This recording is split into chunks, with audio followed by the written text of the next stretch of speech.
నమస్కారం. ఈరోజు మనం యోగా వాసిష్టంలోని ఒక అద్భుతమైన లోతైన విషయాన్ని తెలుసుకోబోతున్నాం. అదేంటంటే మనసుకి మనం చూసే ఈ ప్రపంచానికి మధ్య ఉన్న సంబంధం గురించి. చాలా ఆసక్తికరంగా ఉంటుంది కదూ. మన ఈ అన్వేషణంతా ఒకే ఒక్క ప్రశ్నతో మొదలవుతుంది. ఇది సాక్షాత్తు శ్రీరాముడే వశిష్ఠ మహర్షిని అడిగిన ప్రశ్న.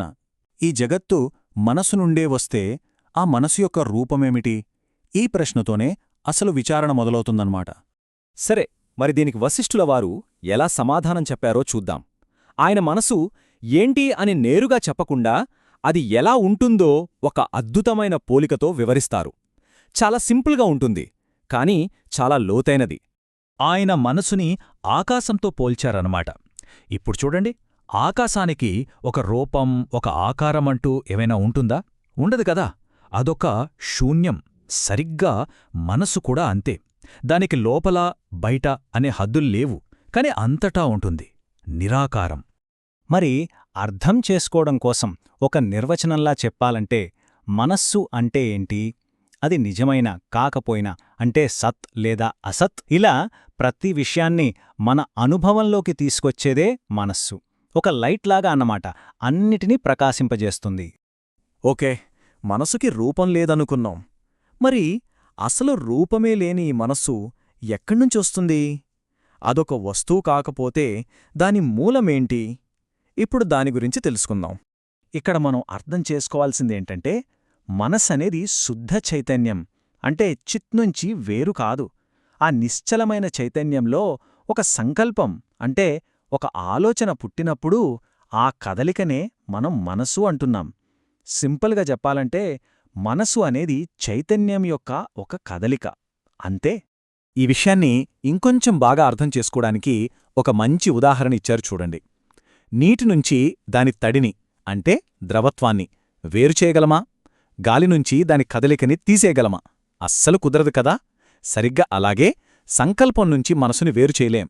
ఎక్కడైతే సంకల్పం ఉంటుందో అక్కడ మనసు ఉన్నట్టే. ఓకే, మనసు అంటే చైతన్యంలో పుట్టే సంకల్పం అనుకున్నాం. మరి ఈ ప్రపంచం మొత్తం మనసునుంచే వచ్చిందంటున్నారు కదా. అప్పుడు ఈ ప్రపంచం అసలు నిజమేనా? దాని స్వరూపమేంటి? ఇక్కడే యోగ వాసిష్టం ఒక షాకింగ్ లాంటి విషయాన్ని చెప్తుంది.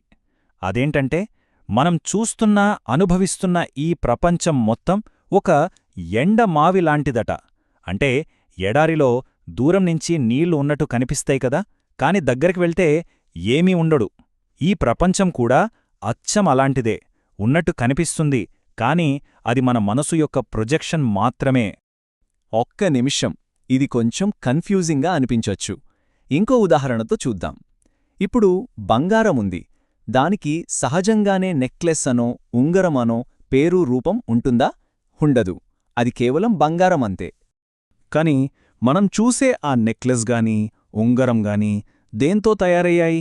బంగారంతోనే కదా. బంగారం కాకుండా అందులో ఇంకేమీ లేదు. అచ్చమలాగే ఈ ప్రపంచం కూడా మనస్సు అనే పదార్థంతోనే, అంటే చైతన్యంతోనే తయారైంది. దానికంటే వేరుగా దీనికి అస్తిత్వం లేదు. ఈ ఒక్క ఉదాహరణే కాదు, ఈ విషయాన్ని నొక్కి చెప్పడానికి ఇంకా చాలా పోలికలు వాడారు.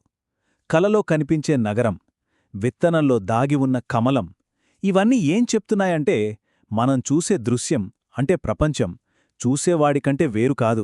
అన్నీ మనలోనే ఉన్నాయి. అయితే ఇక్కడొక డౌటొస్తుంది. ప్రపంచం భ్రమ అయితే మరి మనకెందుకింత నిజంగా ఇంత సాలిడ్గా కనిపిస్తోంది? ఈ భ్రమ నుంచి బయటపడటం ఎలా? సత్యాన్ని తెలుసుకునే మార్గమేంటి? ఇప్పుడా విషయం చూద్దాం. వశిష్ఠుల వారు చెప్పేది ఏంటంటే ప్రపంచం మనకంటే వేరుగా ఒక నిజమైన వస్తువులా కనిపించడానికి కారణం మన చిత్తంలో, అంటే మనసులో ఉన్న మాలిన్యాలే. ఈ మాలిన్యాల వల్లే మనం భ్రమలో పడిపోతున్నామన్నమాట. ఈ మానసిక మాలిన్యాలకి రకరకాల పేర్లు పెట్టారు. అవే అవిద్య, సంస్కృతి, చిత్తము, బంధము, మలము, తమసు, ఇలా చాలా ఉన్నాయి. పేరు ఏదైనా ఇవన్నీ మన దృష్టిని కప్పివేసి మనల్ని భ్రమలో ఉంచే ఫిల్టర్స్ లాంటివి. సరే, మరి భ్రమ నుంచి విముక్తి ఎలా? దానికొక స్పష్టమైన మార్గాన్ని వశిష్ఠులు చూపించారు. మొదటి స్టెప్, ఈ ప్రపంచం నాకంటే వేర్కాదు, ఇది నా మనసు ప్రొజెక్షన్ అని బలంగా గ్రహించడం. అలా గ్రహించినప్పుడు మెల్లమెల్లగా మనసులోని మలినాలు కరిగిపోతాయి. అప్పుడు మనసులో ఆలోచనల కదలిక ఆగిపోతుంది. గాలి ఆగిపోతే ఆకులు కదలనట్టు అన్నమాట. దీనివల్ల కోరికలు, ద్వేషాలు, పాత అలవాట్లు అన్నీ పోతాయి. ఫైనల్గా చూసేవాడు అంటే ద్రష్ట ఏ భ్రమలూ లేకుండా తన అసలైన స్వచ్ఛమైన రూపంలో ప్రకాశిస్తాడు. ఆ చివరి స్థితి ఎలా ఉంటుందో చెప్పడానికి ఒక అద్భుతమైన పోలిక ఉంది. స్వచ్ఛమైన మనస్సు ఒక అద్దంలాంటిది. అద్దంలో కొండలు, కోణలు అన్నీ ప్రతిబింబిస్తాయి. కాని అద్దానికి ఏమీ అంటుకోదు. దానివల్ల అద్దం మారదు కదా, అది ఎప్పటికీ అద్దంగానే ఉంటుంది. అలాగే శుద్ధమైన చైతన్యం కూడా ప్రపంచాన్ని ప్రతిబింబిస్తుంది కాని దీనితోనూ ప్రభావితం కాదు. తన స్వస్వరూపంలో స్థిరంగా ఉంటుంది. సో ఇదంతా విన్నాక మన ముందు ఒక పెద్ద ప్రశ్న మిగిలిపోతోంది. మనం అనుభవిస్తున్న ఈ ప్రపంచం నిజంగా బయట ఉందా, లేక మన మనసులోనే ప్రతిబింబిస్తున్న ఒక దృశ్యమా? దీని గురించి ఆలోచించండి.